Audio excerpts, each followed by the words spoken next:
Hey guys, Hecons here with another World of Warcraft gold making guide. It's been a week since 7.3 dropped, so I wanted to go through a few of my bankers and show you guys some of the sales I've had, and share the ways I've been making gold in 7.3.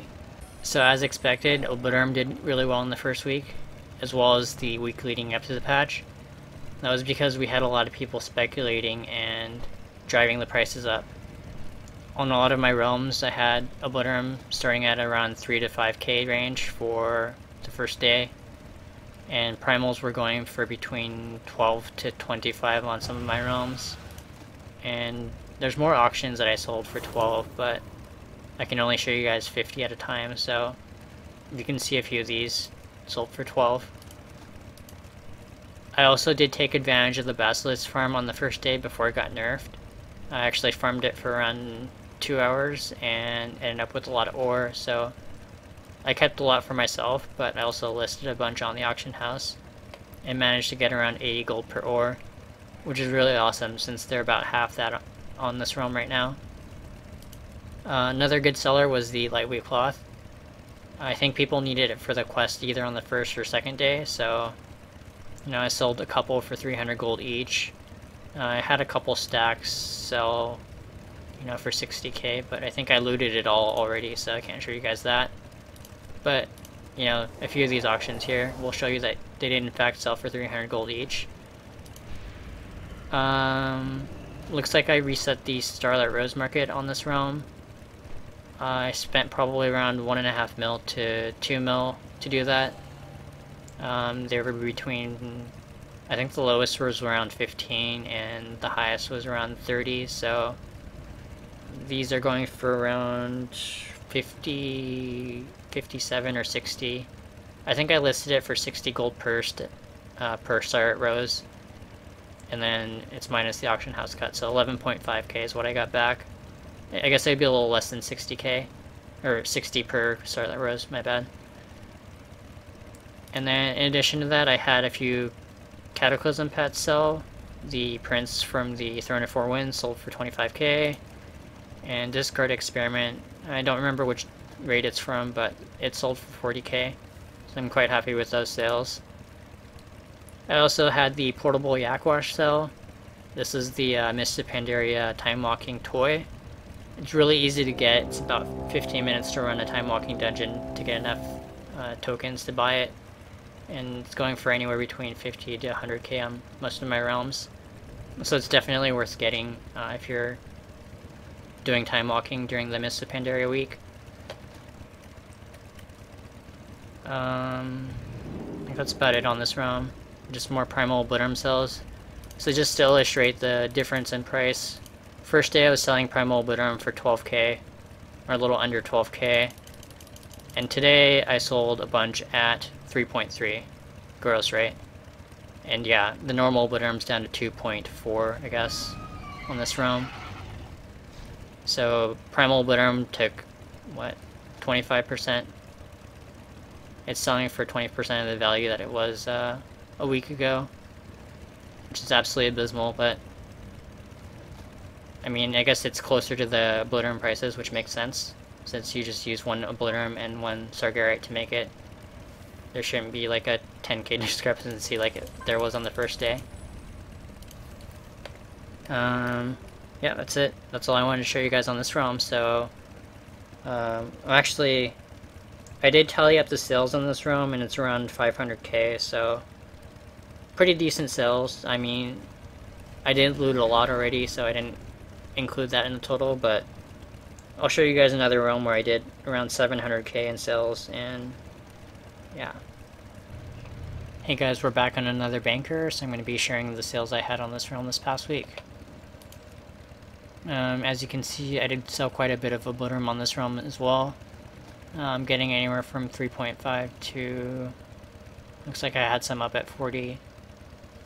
This is after the auction house cut, so I got back 38. I do sell a lot of other crafted goods as well in this realm, so I did have some gloves that sell for 3.3 and some enchants. More Obliterum.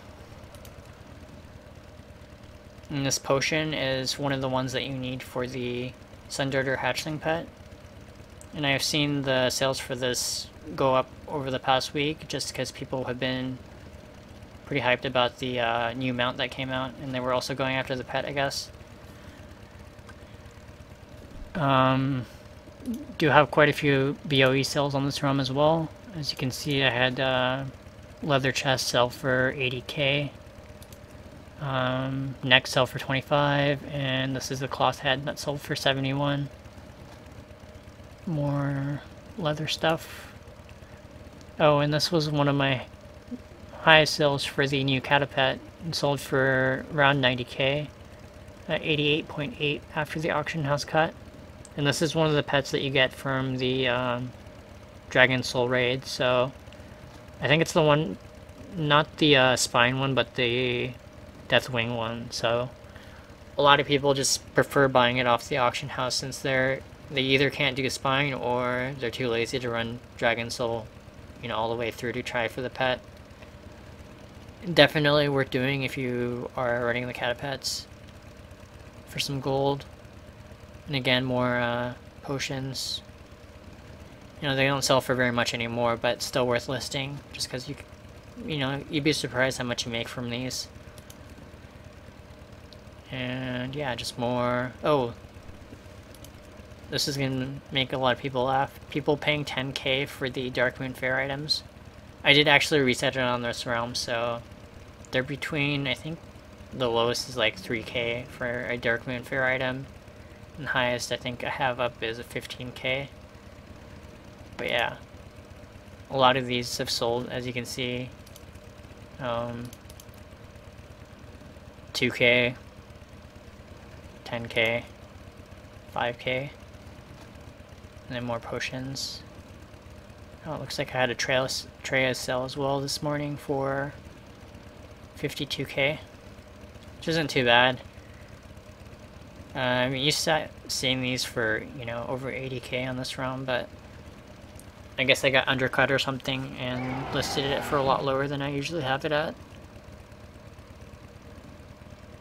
And it's also worth noting that this comes from the garrison. You should check to see if it pops up on any of your ults and run that mission, because they do sell for, you know, anywhere from 3 to 5k on most realms. People need to grind the rep for Warlords of Draenor flying, and they'll usually go to the auction house to help with that. Okay, we're gonna go over to another alt and check out those sales. Hey guys, we're back on one of my scribes, and I just wanted to go over a few of my glyph sales on this realm. The first glyph I wanted to highlight is this Glyph of the Void Lord. It's not a new one that they added with 7.3, but it's definitely one worth taking a look at. It's been a pretty solid gold maker for me the entire expansion, and especially on a lot of the low and medium pops where you don't have much competition, you can sell them for, you know, I only got 7.6k on this round, but I've been selling them for 10 to 15k on some of my other low pops. The second glyph I wanted to highlight was this Glyph of the Fell-Touch Shards.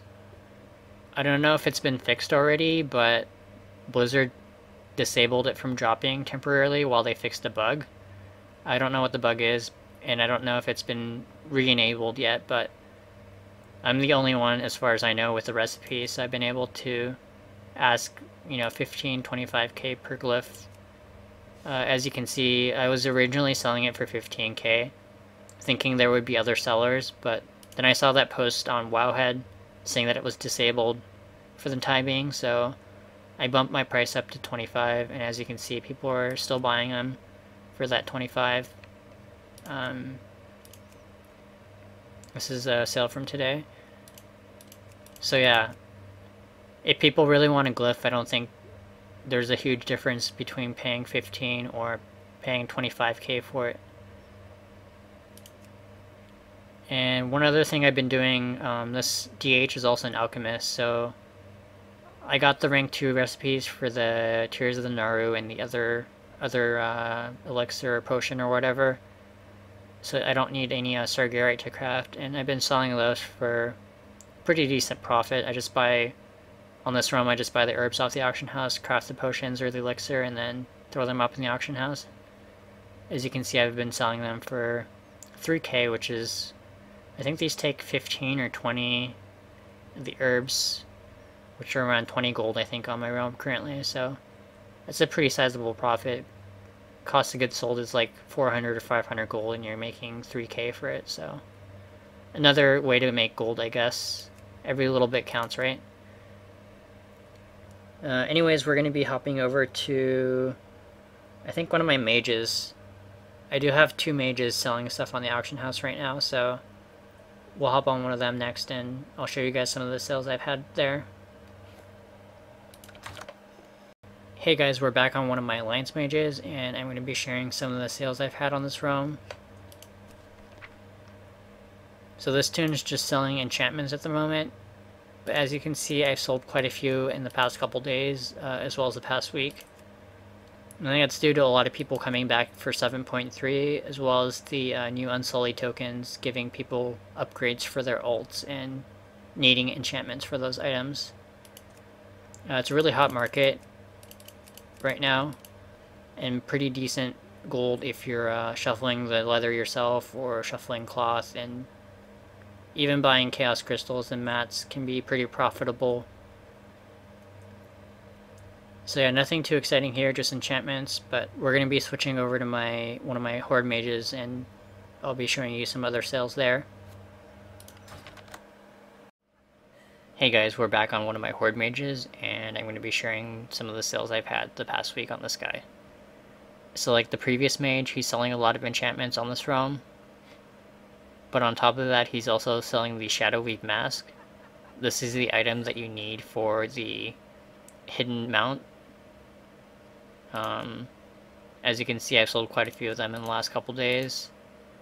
I think I sell around 20 to 30 per day, so it's still pretty decent gold despite the low prices. I think they're down to around 6k on my realm. Yeah, under 6k. But when I first listed them, they were going for 25, so it's been quite profitable farming the Shadow Silk and crafting these and putting them up in the auction house. And I even had the Heavy Silken Thread. A stack of those sell for a little under 3k. And this is just a vendor item. I think it's a couple silver to pick up a whole stack, so it's a pretty nice return on investment. Yeah, that's about it on this realm. Just enchantments and Shadow Weave Mass. Definitely worth getting if prices are still high on your realm. I usually just hop on every couple hours to undercut people, and yeah, as you can see, they move really fast, so you don't have to worry too much about them not selling. Hey guys, we're back on one of my bankers, and I'm going to be sharing some of the sales I've had on this guy in the last week. As you can see, he's selling a little bit of everything. Shadow Weave Mass, Obliterum, Transmog, some trade mats it looks like. These Chaos Crystals I think I picked up at 150 gold and reset to 1k and had a few sell. These Transmog pieces I picked up for a couple hundred gold and noticed that the region market values were, you know, well over what they were listed at, so I really listed them at 9k it looks like for this item and over 8k for this item and had both of them sell. That's about it for this realm. Just employing a lot of the same strategies that I use in my other realms to make some gold. I did make my first milling gold here, I think it was last week or the week before, and I hope to do that on a lot more realms. And I'll be making videos showing you guys kind of the steps that I go through, setting up on a new realm, building up my capital, and then getting into bigger flips, you know, stuff like this. Starting out with stuff like this, and then working up to, you know, BOE sales, maybe doing Obliterum on mass scale. So, yeah, that's going to be it for this guide. I hope that you guys found some of the information in this video helpful and are enjoying 7.3. I'm definitely looking forward to the new recipes for jewel crafting and tailoring, which should be unlocking tomorrow, and hopefully make some gold off of that this coming week. Thanks so much for watching, and thank you so much to my supporters over on Patreon. Hope you guys have a great reset day, and I'll see you guys all in the next video. Late.